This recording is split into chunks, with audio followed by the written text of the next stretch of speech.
Hello and welcome to this week's episode of Mapping It Out. My name is Guy, of course, and it's, well, if you haven't seen the update to Dungeon Fog's website yet, I don't know where you've been, because I know that emailer went out yesterday to just over, I think, 50,000 people. And a good portion of that activated. So, yes, if you don't know what we're talking about, the new Dungeon Fog website is up, and that marks the countdown, which we are all very, very excited for. So I've got Till joining me here today to tell us exactly what that's about. So today we're going to be looking at the new website update. We're going to look at what the implications thereto, therefore, there, why, and why we should be excited, happy, jumping up and down, and, speaking in strange sentences. We're going to be looking at a demo of the latest alpha build, and then talking about some events going to happen later on in the month. So we've got a full show today. Hold on to your hats, folks. But let's not keep the Master of Maps waiting. Let's bring Till in. Till, how are you, sir? Hello, I'm fine. A little bit tired, possibly. A little tired. Yeah, absolutely. I'm sure. I am absolutely sure. And so the new website dropped yesterday. Yes. Yeah, show us all the things. Show us these things. Sure. You want me just to switch over? Just do it. Just do it. Let's not wait any longer. Yes, sir. Wait, I need to find my screen. There you go. Switch in 3, 2, 1, click. There we go. Look at that. It's not a transition. Look at that. Everyone's saying it's a countdown party in chat. Absolutely. Yes, it is. So yes, basically that was a long wait for me, because we designed the new brand, the new design for the Dungeon Folk logo, the website, all of that stuff. Back in March, when we thought that the alpha launch is going to take place somewhere between March and April, or March and May. And then all the things happened, and suddenly I had to put that back into a drawer and wait for it until we are finally ready. So now we are. And I'm really happy with the new website launch. I think it's brilliant. Yes.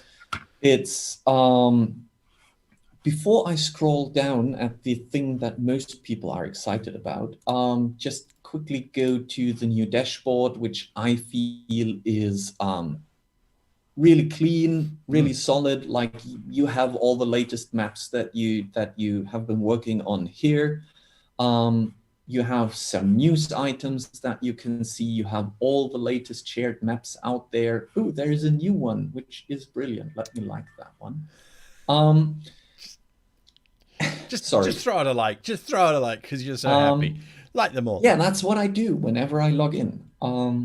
And yeah, right. So that's the dashboard. It brings you to, which I think has been the best update, to our new My Maps section, which brings a little feature I really love, which is the hover and preview of the maps. It was really annoying that you couldn't do this before. Sorry, I need to stay up there so you can see it.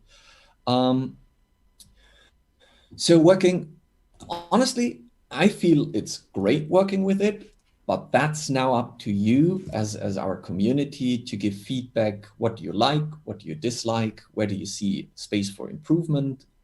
Because it has been out now for well, almost 24 hours, and so far we've only received positive reviews. But I would be surprised if you wouldn't come up with some clever ideas what we can improve. So let us know, join us in the Discord, and tell us what you like, what you dislike, and we will, over the next couple of weeks, just fine tune and do the last bits and pieces that we want to adjust and finish. But that's basically the website. Can I ask you a quick question from chat? Yes, sure. Damien the DM says, why the color change in branding from the orange to the blue? That's a good question. I will touch that in a minute, because I wanted to talk a little bit about the new logo and why we've picked that one. Another really nice thing now is, I think, the new design for the map, for the public map gallery. I think this looks brilliant. So yeah, to answer the question, let me go here quickly. The reason why we chose to change our branding was, I know that some of you who have been following along the streams and the Kickstarter campaign and the discussions in Discord, you already know that there is a bit of a confusion, or there has become a bit of a confusion of what is Dungeon Fog. Is that the battle map editor? Is that the company? What's the new tool going to be? Is that Project DEIOS, or is that Dungeon Fog DEIOS? Or what exactly is what?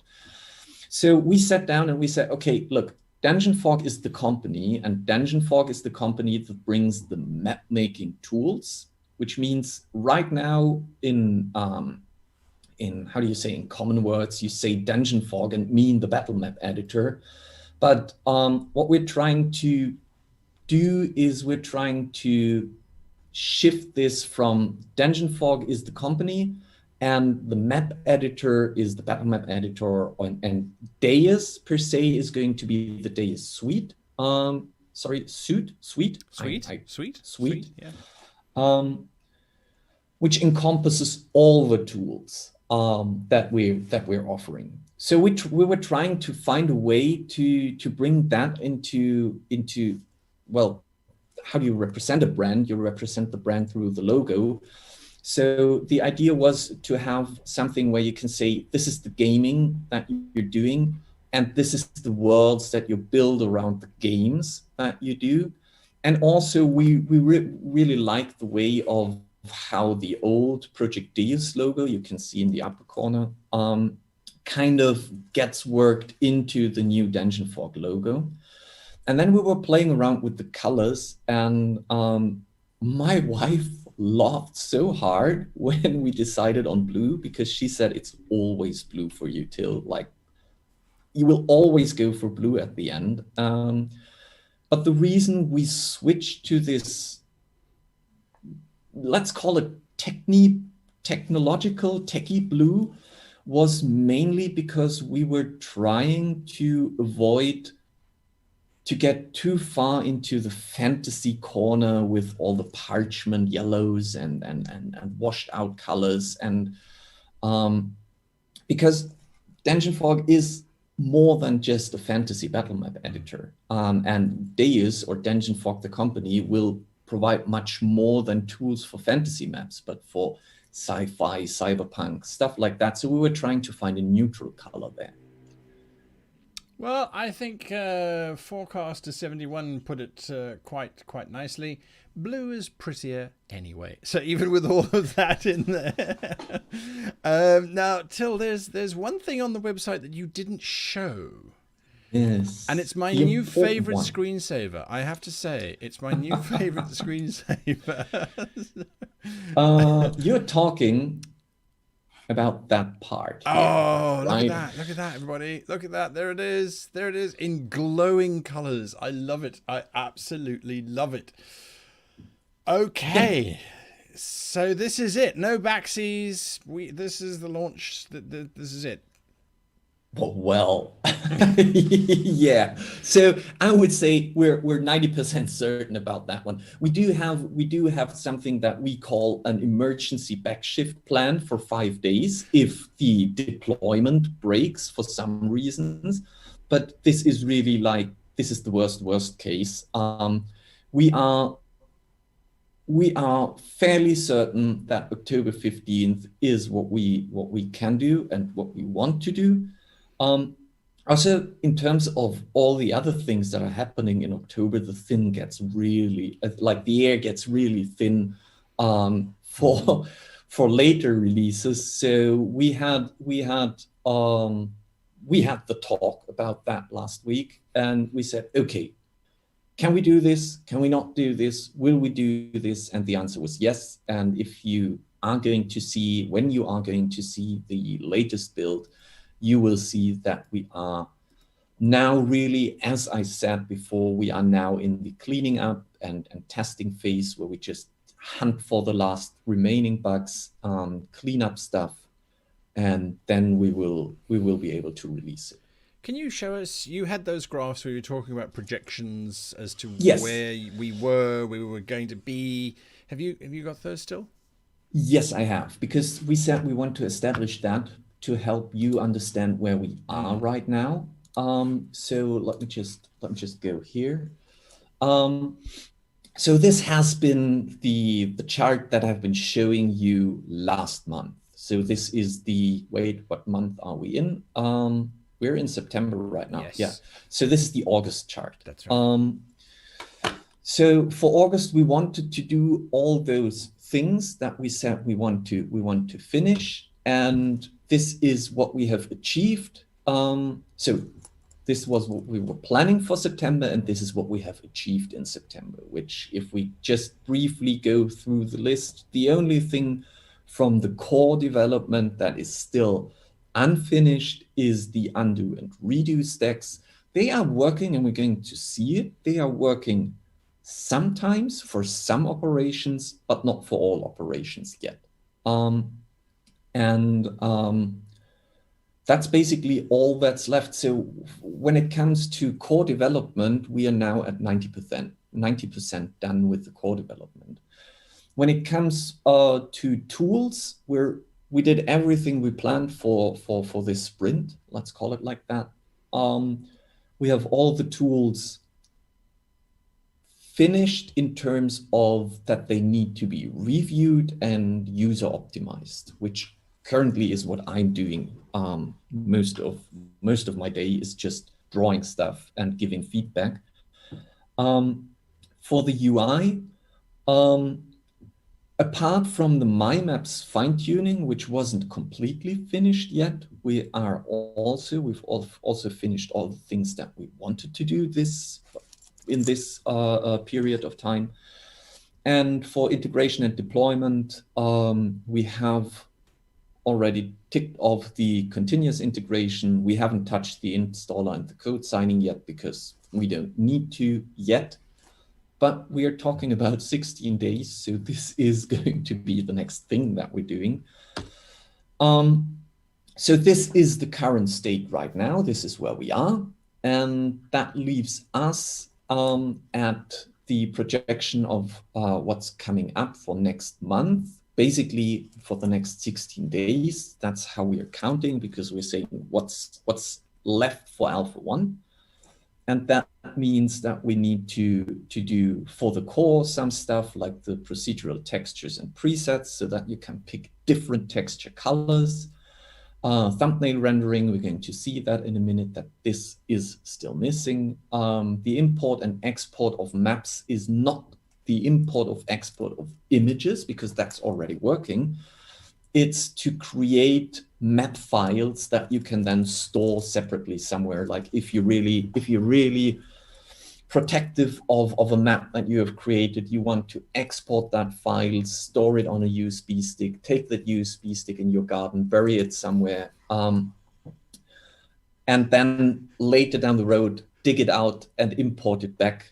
That is when we're talking about import and export of maps, and apparently bug fixing. For the tools, selection fine-tuning, transform fine-tuning, bug fixing, reparenting is an issue where when you take a prop and move it to a different island, like a different landmass, at the moment it's not parented to the new landmass, which is kind of in between a bug and something that just hasn't been touched yet.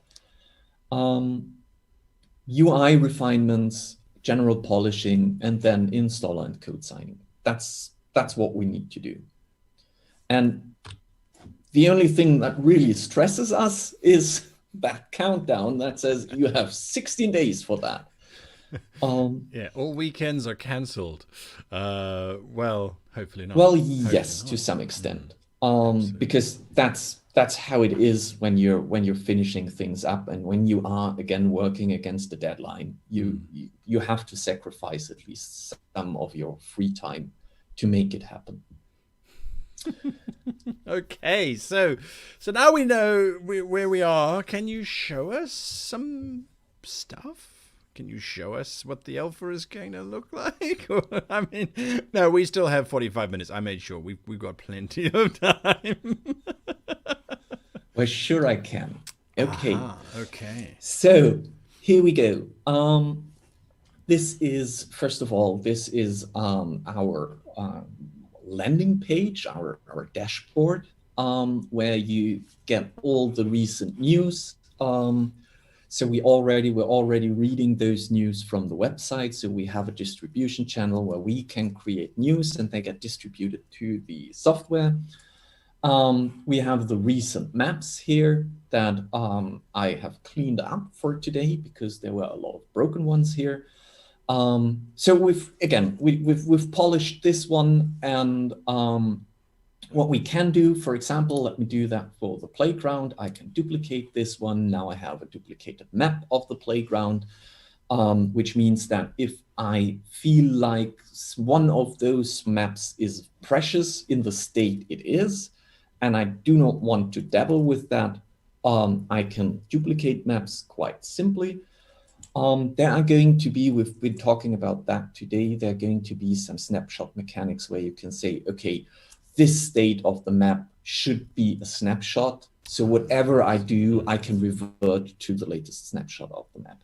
But right now I'm helping myself by creating duplicates and then working in the duplicate, so I do not mess with the original one that I quite like. So that's one thing that you can do. You also have the library that you can search, like you can go for and say, okay, just show me the playground maps. Again, I can do the same things here. Like I could go in and duplicate that one, not going to do that. We have our bug reporting ready, so I could go and report a bug here, which is very helpful for Alpha 1 because you will be able to report bugs for maps, and we will receive the map and the bug, so we can really trace down. I think Andy told me that we even get a log of the last things you did, which means that we can really, really replicate what you were doing to cause that bug. And again, let me just emphasize that once more. It is a technical alpha, which means this is what this alpha is for. We need to make sure that our foundations are solid, because once we start adding tools, we want to have it tested as much as possible. Okay, and I can delete. We still have not the proper name here. That is going to be fixed, but I can delete that. And we have this little toast that says, do you want to undo that? And if you don't want to undo that, and the toast vanishes at some point, we've given quite some time for that toast. But once the toast is gone, the map is gone. So yeah. Be careful deleting things, but again, you get a notification, you get asked if you really want to delete, and if you say yes, we still give you quite some time to reconsider and bring it back. Right, so I would say that's basically it from everything outside the editor. I'm pretty sure Jonas is just jumping in a triangle and screaming because I forgot something. But let's go into one of those maps. Oh, by the way, look at the beautiful loading screen. We're going to see that in a minute. Too quick, I was reading chat. Wait, you know where to look. We're going to see that loading screen again. So this is my playground. This is just I have a little sticky thing here that reminds me of all the features I need to showcase today. So let me, how can I do that? Oh, right. Let me bring that one up here. So the first note, let me zoom in first. The first thing is that we've now finally implemented the grid options. So I can, are you seeing that? I'm not sure. Very vaguely we can see the grid, yes. You shouldn't be seeing the grid anymore. Oh, Like the stream, I feel the stream is still showing the grid, it is. right? Interesting. It's very vague though. Now it's strong. Okay. Okay, No, so this might be streaming relics. Let me try the following. Yeah, there you go. There we go. Okay. That's because Zoom is Screen grabbing. Yeah. screen grabbing. So I can turn off the grid, turn it on. I can change the grid colors. Come back, please. Sorry.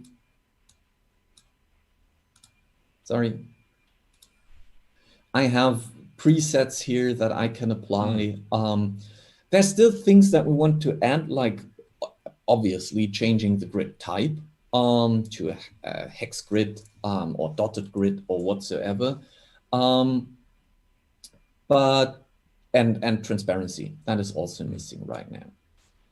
I should be able to drag it around, but I'm not at the moment. We will try that again later. Let me go back to the black color. There you go. And so that is working with the grid. I feel like it didn't accept my black.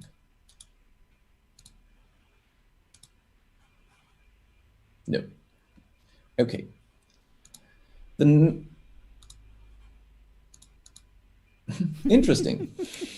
We have found a new bug. We have found a new bug. Yeah, let me just quickly, sorry, that might be due to an internal crash. All right.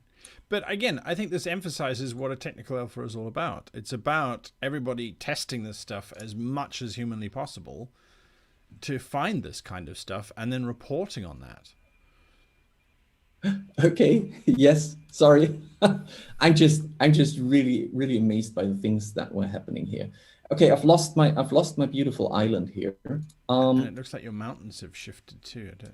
No, the mountains, they're fine. But I don't know why my island went away. So yeah, that's basically what I'm doing right now. I'm testing stuff and making sure that we find all the bugs that we don't want you to encounter. Let me just scroll up here. Continuing with the things that I wanted to show to you is we've worked on the way that you can combine landmasses. You're laughing? No. Please keep going. I'm reading chat. Chat's being mean. Yeah, they are. Well deserved, I would say. Okay, so I can multi-select those landmasses, obviously, and I can shift them around. But what I can also do is either by using my context menu, I can merge them. So those three landmasses now get combined into one landmass. Just to demonstrate once more, if I create a new landmass and I select those two, I would not be able to merge them because they are not intersecting. But the second I put this one on top of the other one, I can Control-E them, and now they are merged. Lovely. I also see that in the actual layer bar just above your head, as you're selecting stuff, it's highlighting in that layer bar as well, which is really nice. Yes, it is. Yes, it is. That is finally working as well. Another thing is, let me just create another one here, is if you select them, you can, sorry, I've lost my headphone here. Just the way you're doing it in Dungeon Fog with Shift, you can rotate. And as you can see, they are rotating around, relative. With Control-Shift, I can scale them. So I can scale, rotate my landmasses. And if I would be placing a prop on that, let me just quickly do that. That one is rotated because we still have a wrong translation between the landmass rotation and the prop translation. But here's an interesting thing. So if I scale the landmass, the prop gets scaled as well. Which shouldn't happen. Well, or should happen? Debatable. That is something that we're trying to figure out at the moment. There's another thing, a very interesting thing that we're trying to figure out at the moment. It is intended, but I'm not sure if it's not very confusing, is let me take that castle and place it here, and let me add another castle here, and let's put another castle here. So now, because the landmass was rotated, there is still a wrong rotation here. When I start rotating the island, what would be your expectations? Well, I would say that the castles are going to rotate with it. But what I would like is that they don't rotate with it, but they just pivot on the spot.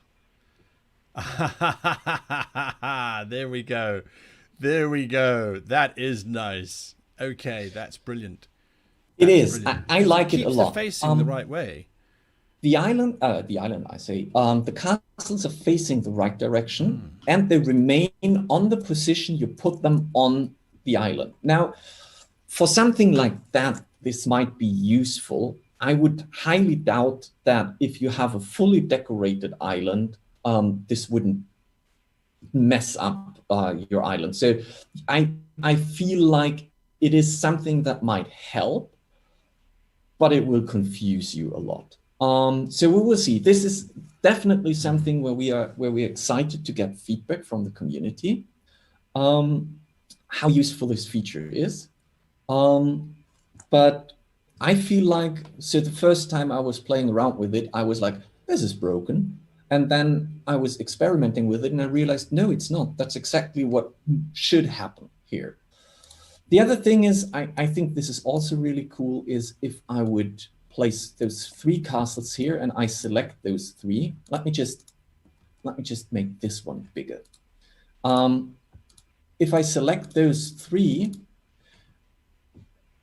we're not happy with by the way, with the selection rectangles. This is more experimental for seeing what we can do. We're going to change the look and feel quite soon. I have a meeting with that with Nikita tomorrow.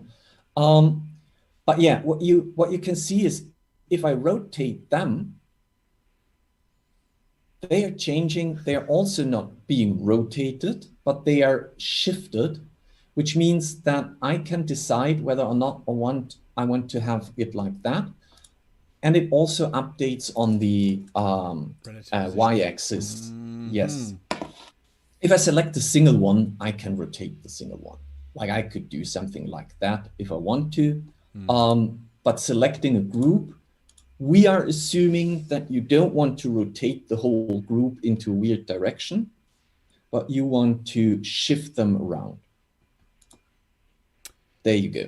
Yeah, it's an interesting thing you as you mentioned, because you go, well, yeah, you do want them to stay relative, and you if you're designing your map, I suppose there is an argument that you might want your mountain ranges to lean to the sides, but that would be a very unusual map. I don't think I've ever seen that, except in really old-fashioned maps where the mountain range would curve, they'd sort of curve around, and but even then the peaks usually still faced north. It was very seldom that the peaks would then shift around and that sort of thing. So you can do that. You can do that because you can rotate the props, the single props. But I assume that you would So the thing is, we have been, because this was such an intense discussion over the past months with the community on Discord, is, do you want to rotate props? And the answer is, you're the user. You should be able to rotate the props. But what if I do a multi-selection? What do I want to do with that? And we came up with the idea and say, well, you might want to rotate them in terms of shifting around their position. And we will see in a minute how we can use that on an existing map. So yes, let me just quickly. Yeah, there you go. Now I can. The previous one just collapsed on me. But you can shift around your windows now. You can place that wherever you like. Later down the road, we might add something like a sticky. That way you can stick that window and it remains there until you close it. So yeah, the home button is not working, so I'm not going to click that. That is going to cause a crash, but I want to show you another map I did. An alternative, this has just come in now, an alternative to rotating the map is just to rotate your monitor. That way things will be upside down or on the sides, depending on how you rotate your monitor. I mean, you could technically print the map and then just rotate the sheet of paper. Yeah, that's true too. That is true too. Yeah. But we don't want to get too complex here. So here I've started with a little desert map. And it's being filled whenever I have the time. But here's one of those scenarios where I think the rotation is quite nice, because I can say, look, I'm not sure if I want to have it that way or probably that way, and just nice. Play around with the details. Or let's go for the pyramids here, where I say, okay, let me see if that looks better if I put the pyramids like that. Okay, now I need to at least, come on, let me click you.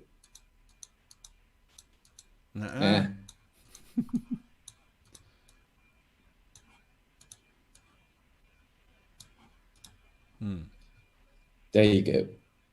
It's not going to be the main feature that we're going to pay attention to. We kind of checked that one off. Yeah, but it is, I think, it's interesting. It's just interesting to learn your ways around. How can you work with the tool? What can you do?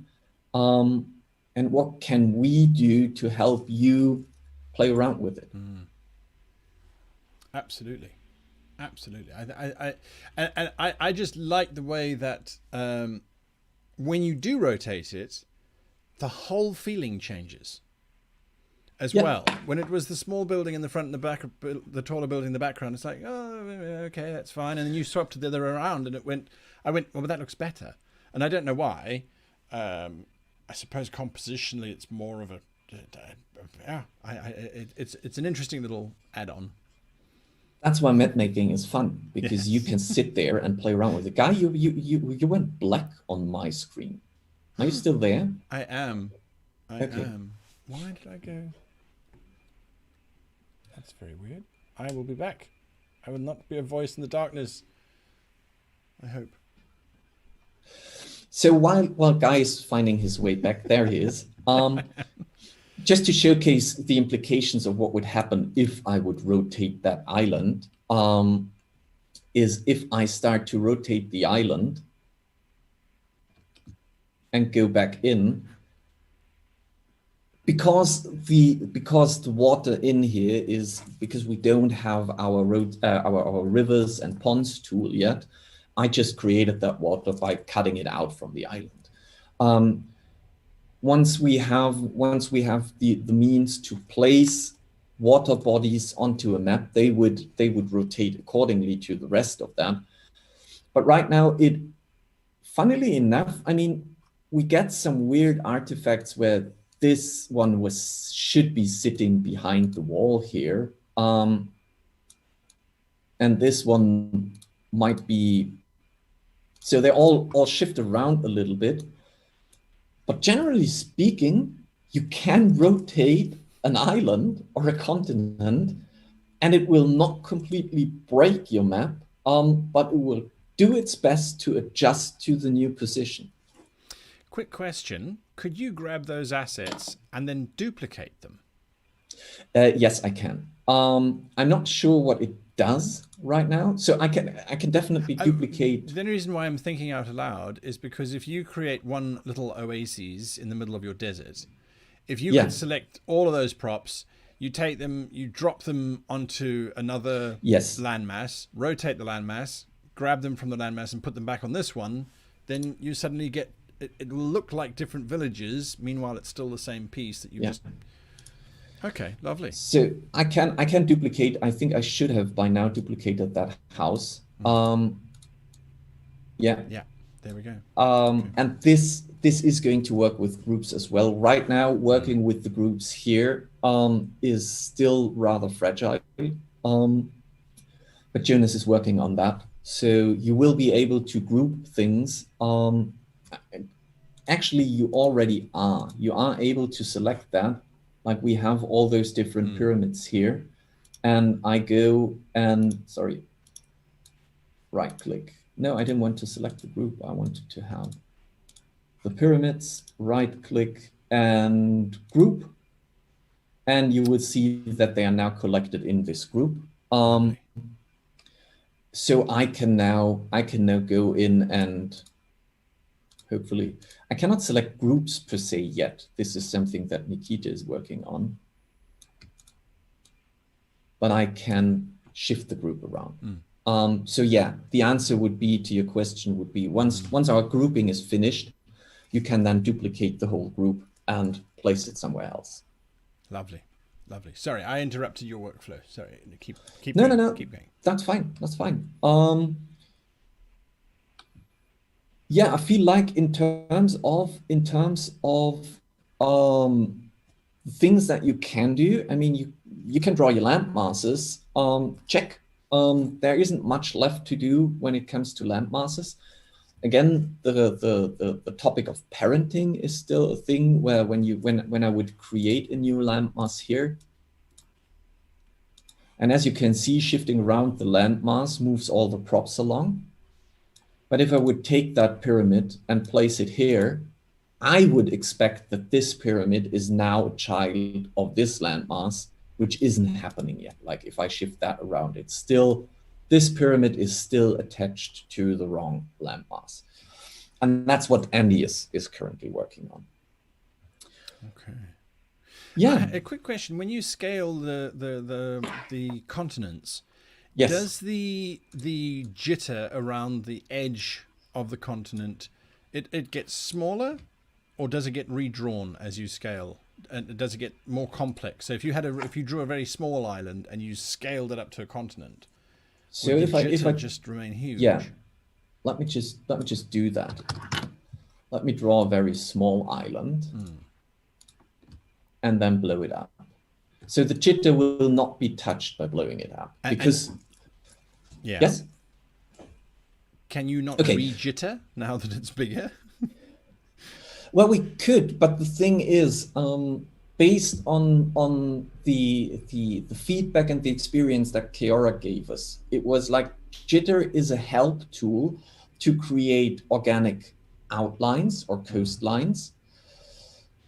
But at some point, you want to manually adjust the coastlines yourself, because if you look at that, it's okay-ish, but you wouldn't really buy that as a landmass. What you need to do is you need to go in and fine-tune it until you feel that it looks organic and natural. So yes, technically what we could do is we could say once you have blown up the shape, we could reapply the jitter. We intentionally decided against that and said, okay, you have created something and you want to scale this, which means that you want to keep the existing shape and you do not want the computer to suddenly do something to that. And you were like, no, wait, I just wanted to scale this up. There we go. There we go. Lovely. Thank you. Good. Just a thought that popped into my head. This is lovely, Till. Have you got anything more to show us? I'm just curious. I'm checking my lists. He's checking it once, he's checking it twice. Who's been naughty and who's going to get alpha? That's the question. That's the question. I can't remember what was the original. That was the original rotation. There you go. Almost. I feel like when I look at the pond, it must have been something like that. Yeah, and you moved your pyramids to the south as well. Yeah. I shifted them around.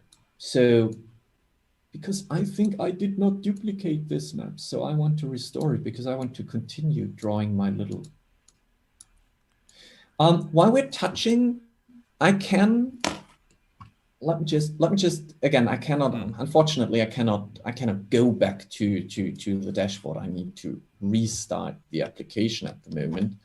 But while we're touching questions, I can bring up another map that I have been working on.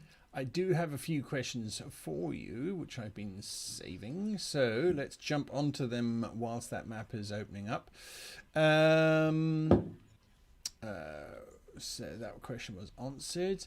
Kilishandra says, after installing DEIOS Alpha, will the launcher be able to notify us of new versions, hot fixes, updates, etc., either inside DEIOS or at the launch when we're launching the program? Yes, but not the first Alpha one. The first Alpha one will be, you will get the notifications here. So if we have a new build, you will get a giant big announcement that says new version available. Most likely with the next release that we're putting out, so at least that's what we're aiming for, depending on how many bug fixes we need to dish out first. But with the first feature release, after the, let's call it the bug fixing phase, the hot fixes that we might need to apply,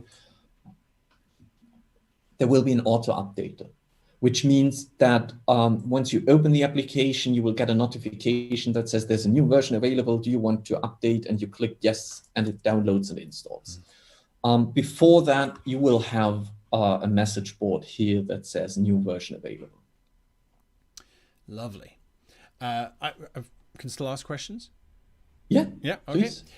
Things That Happen asks, is there a limit to the amount of maps that you can make? Also, can I export these to World Anvil? So the limit to the maps you can make is your disk space. Thousands, millions. And to be honest, we haven't tested yet. This is still on my list. If something weird happens, if I have 100 maps in here. So the biggest amount of maps I had was 36. And then a new installer came out and I was starting with the new installer, which, by the way, doesn't mean, Guy, you're gone again. Which, by the way, doesn't mean that every new version deletes all the maps. It's just me who deleted all my old maps to start with a new version. But we haven't tested what happens if you have on this screen, if you have 100 maps. We don't know yet. But from creating maps, there is no limitation apart from your disk space. And there was a second part to the question. Yes, there was. Sorry, I'm just trying to figure out. My camera keeps saying it's overheating, which is odd because it's not hot at all. Anyway, right. Sorry. Yes, second part of the question was, can I export these to World Anvil? Not in Alpha 1. That's the goal. Technically, you can export an image and you can bring the image. You can manually import the image into World Anvil. But having the World Anvil integration working is something for past Alpha 2. Like, this is something for next year. Okay, lovely. We then have another question from Kilishandra. How many alphas are planned before final release? So in terms of the way that we communicated, we said there are going to be 2 alphas, a closed beta and an open beta. Now, don't take this too strict because Alpha 1 is the only one that has a release date per se. And that is October the 15th. After that, we will continuously push new updates. So you basically, what you're then doing is you're collecting update, and we have a roadmap that we look at. And once we have reached a specific amount of updates that we wanted to achieve, we are then calling the version Alpha 2. So it's kind of, it's kind of an how do you call that, iterational process where we deploy new tools, mainly because that's what takes place after Alpha 1 is we collect your feedback, we bug fix, we stabilize where we feel like performance stabilization is necessary, and then we start developing new tools. Like the brush tool, for example, is one of the first things that will get delivered so that you can colorize and brush colors onto your maps. The next thing then will be roads and rivers, so that you can create roads and then you can create rivers. The text tool, and then we will start with the biome system. And once we are done with the biome system, we are almost finished with the world maps, and then we go into cities. So that's how it's going to work.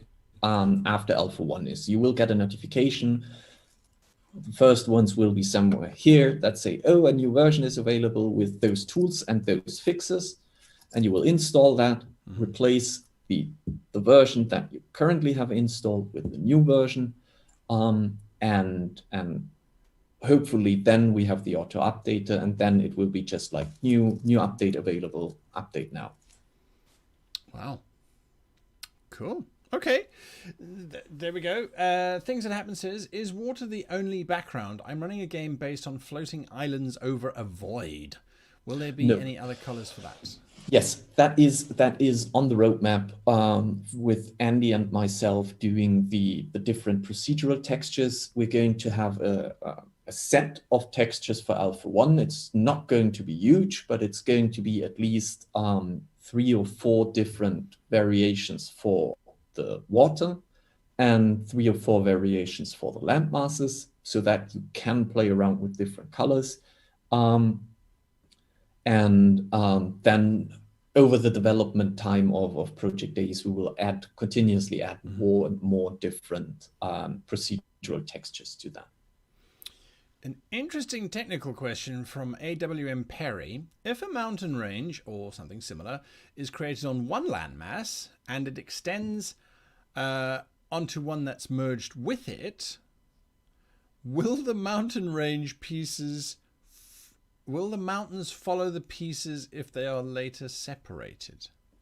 No, they once you merge, the mountain will be merged with the landmass that exists after the merge. So the parenting will take over the merged landmass. If you're now splitting it, at least for Alpha 1, I know what you're going to, but this is rather complex in terms of how our databases calculate the parenting. If you then split the landmass, the split, why am I doing that? Let's do this in the split. Let's create a new map. So what A.M. Perry is saying, we have a landmass here, and we have a landmass there. Now let's do the castles again. I have a castle here and I have a castle there. Now, if I move that one over to that one and I merge them,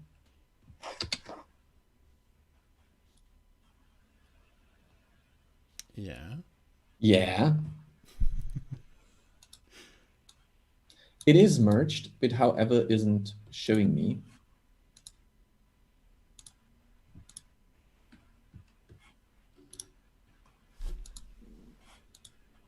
Nope, that one didn't like me. Let me see if that button, nope, goodbye. Let me try that again.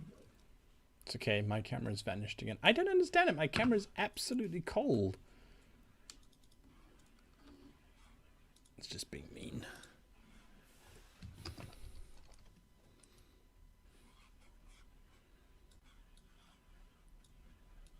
So let's try that again. Yeah.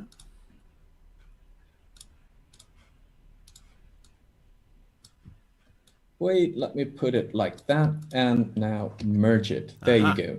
So the first thing is, which is fine, because again, we still need to figure out that this position stays relative when the object is merged. That's perfectly fine. The opposite question, what A.M. Perry was going for, was what happens, because they should be now, they aren't yet, because this one has lost its landmass because of the missing parenting. But if that one would be part of that, and I start to, oh no, I need to select the landmass first. Divide that, will that landmass, will that castle be now parented to that landmass? Right now, the answer is no. That castle is still parented to the landmass it was before. What we're going to do for Alpha 1 is that once you pick up a prop and place it, we will reparent it on place down. And later down the road, we will then have the time to investigate how we can make the calculations that once you split a landmass, the props on the splitted landmass belong to that new landmass parent. Makes sense. Lovely. Thanks, Till. Let's see. Question from D20TV. At what point will we be able to play with it whilst live with our communities? Well, the second the alpha hits. I feel like if you give us a week of emergency hot fixing, because you as a community will be playing around with it, and you will be creating tickets where we're like, oh my God, we didn't see that one. So if you give us a week of fixing things, then I feel absolutely fine. But technically speaking, once alpha is out, you can use that with your community and just create stuff. We've got Evgeny Przylivsky. I'm sorry, I butchered that, but I tried. Is it possible to rotate the landmass but with fixed props? So they rotate around with it. Oh, okay. That might be a checkbox that we're just adding, where you say when you select that, you might have different rotation options. It's not Alpha 1 stuff, but this is all the feedback that's rolling in will be collected, and we will basically evaluate how we can implement that. But yeah, that might be something that you want to see, because again, we cannot tell what you want to create with the map tool. So it might be that you have something where you have one in one direction and then the other one flipped around. Absolutely. And yeah, you should be able to do that. Mr. Bidwell says, do you have a general idea of the frequency of updates? For example, once a week, once a month? No, not yet. It's not going to be weekly, because our sprints, like the sprints that we are developing stuff, is a 14-day sprint. Now, if you take that after a 14-day sprint, we should at least have a week of testing and reviewing. I think a monthly update would be quite fast. That heavily depends on the feature. So it will not be regular updates in terms of you can put the clock and say every 28th we're putting out a new update. That depends from feature to feature. Yeah. Lovely. Another question. What happens if you place a prop on the water? Well, nothing. It sits on the water. So then it just sits on the water. Yeah, we do have props that are intended to sit on the water. Where are my ships? There you go. So you can place props on the water, and they are not, in that case, they are not parented to anything. But if you want that ship to be parented to the landmass, you could place it onto the landmass and then drag it out. By that, the ship is now attached to the landmass. Apparently, I have frozen now. I don't know what's going on. But there we go. Okay, so that's a good one. Thank you for that answer. Another question from A.W. Perry says, a clarification to my earlier question. Can I build a Pangaea, a single gigantic continent, mountain it up, and then split it out to form the continents? It sounds like it is heading that way, but I'll have to create the large landmass first and carve continents out So of it. yes, yes. Actually, that is the long road. That's where we're going, because that would mean that you could go. Sorry, I'm probably. Let's move away from that one. So you could create something like that, and then you could go in and place mountains. Where are my mountains? There you go. And you could place mountains here. Or let me just do something like that. And what you're aiming for is that you then go in and, and you say, okay, let's split this part off and let's move that one away. Now, again, as you see, the problem right now is the parenting is not updating once you've created the split. And I'm fairly certain that we will not make this into our first Alpha 1 release because, again, the calculations behind that are rather complex. And we just need to learn more about our database functionalities and how we can tackle all of that things. What you then would need to do for Alpha 1 is you need to select all of them. There is going to be a selection rectangle. Oh, Jesus.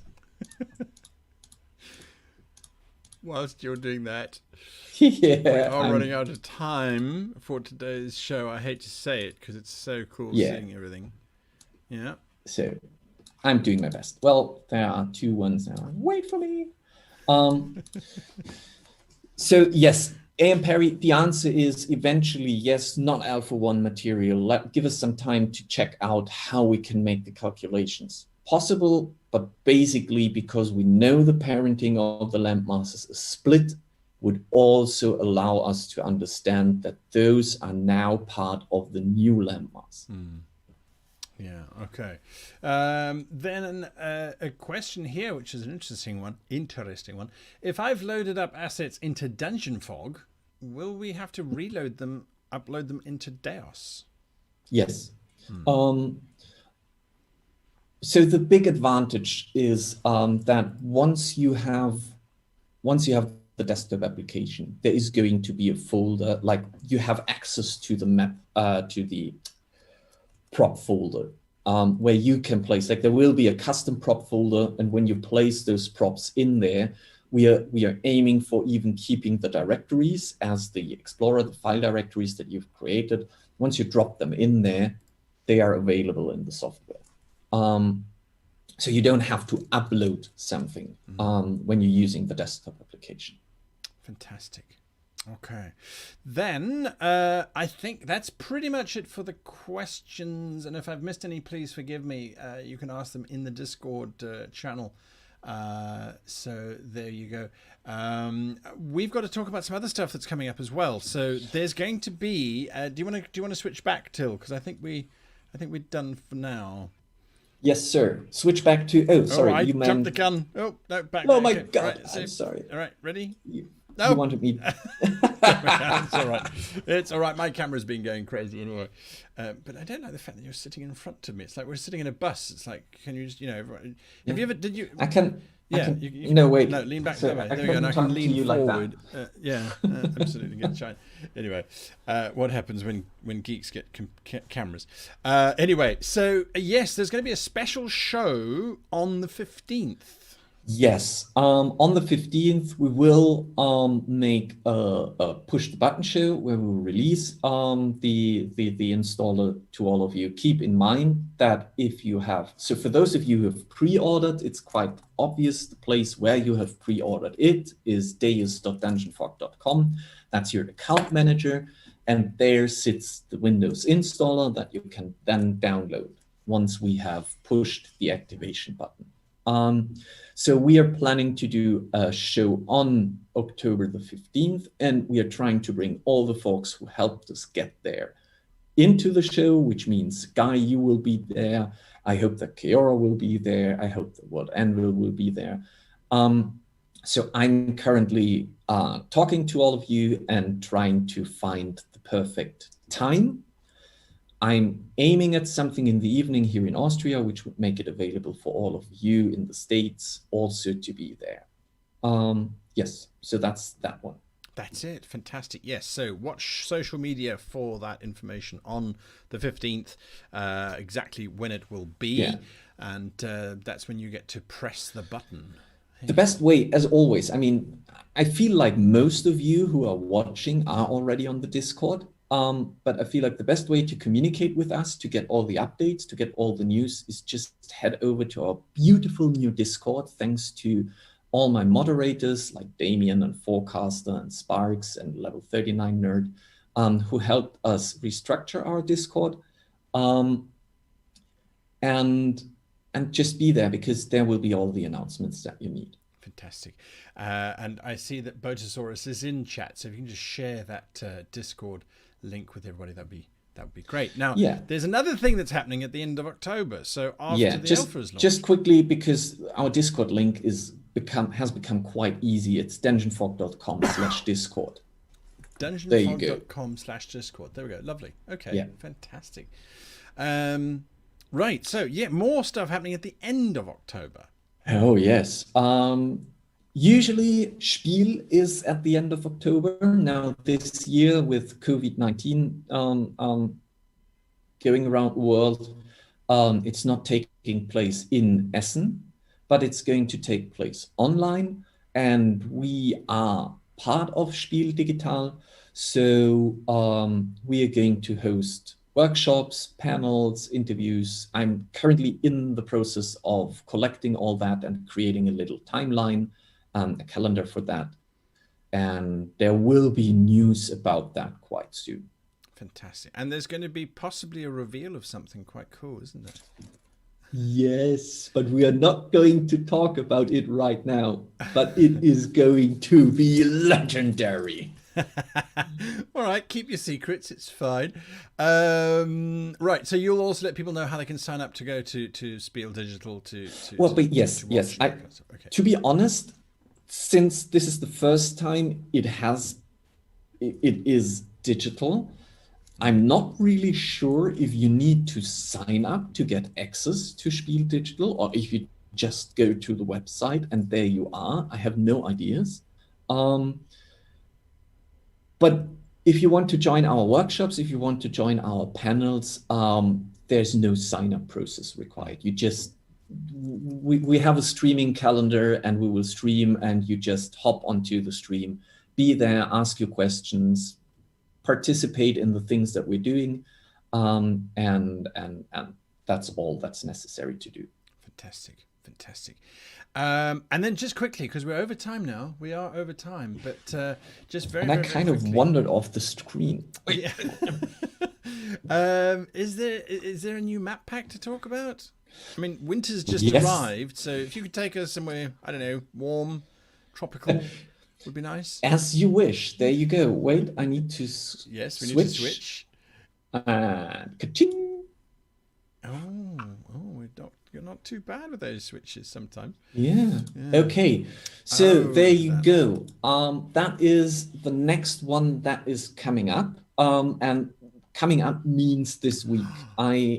Tomorrow I will have the time to finish the artwork, cut it into pieces, upload it to Dungeon Fog, make it available. What you're seeing here is because of the upcoming release, and I feel like that we're talking about days here, when Sina Una, the Islands of Sina Una, is a campaign setting for 5th edition that is on the Deck of Many. The website is called the Deck of Many. There you can pre-order I think you can already get the digital version, but the book version, the hard copy one, is being released quite soon. And it's a campaign that takes place in the pre-colonial, let's say, mythological areas of the Philippines. And I find this quite interesting. And we said we want to work with that. So I reached out to the makers of Sina Una, and we said, let's do something. And we're bringing a little prop pack to help them promote their hard copy release, and also I feel like if you start diving into the myths and the mythology of those pre-colonial Philippines, it's quite interesting. Like, this is really cool. It's a cool book. It's definitely a recommendation. I can't wait to get my version because I have ordered it. Nice. So yeah, that is going to, I feel like this Thursday or Friday, this is going to hit Dungeon Fog as our monthly prop pack. There you go. Have you ever skinned a coconut? Have I ever skinned a coconut? No, I have cracked open a few.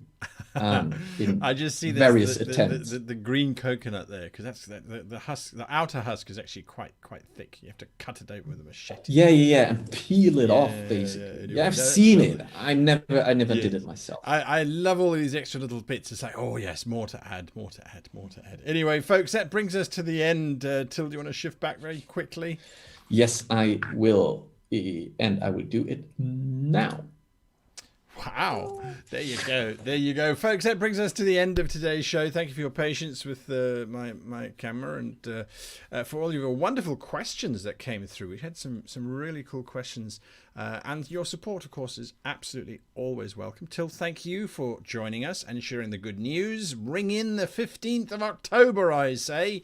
Ring in the 15th of October. So yeah, are you excited? Yes, very much, but stressed is also something that would pop my mind. Like, I know that you've seen, that's why we're doing this, right? We're showing where we are. And as you've seen, there are still some things that we need to get tackled before it is released. And it's like, for the past week, it was like, that's 3 weeks away. And now that the countdown is out, it's like, that's 16 days away. And that doesn't mean that we can end on the last day. We need to be finished in 12 days, because then we need to prep all the deployment and code signing and distribution stuff. So we have 12 days left to fix all that stuff. And I'm pretty sure that we will not be able to get all the bugs, but at least the critical ones we want to get rid of. And just saying it again, it's a technical alpha, which means it isn't intended to be the final product. It's intended to be something that helps us testing and fixing and stabilizing. But still, I want you to have a great experience with it. And thus, it's going to be a very intense 12 days. Fantastic. To all of you, again, thank you for watching, and we will catch you on the 15th for the launch of the technical alpha of Project DEIOS. Until then, goodbye. Goodbye.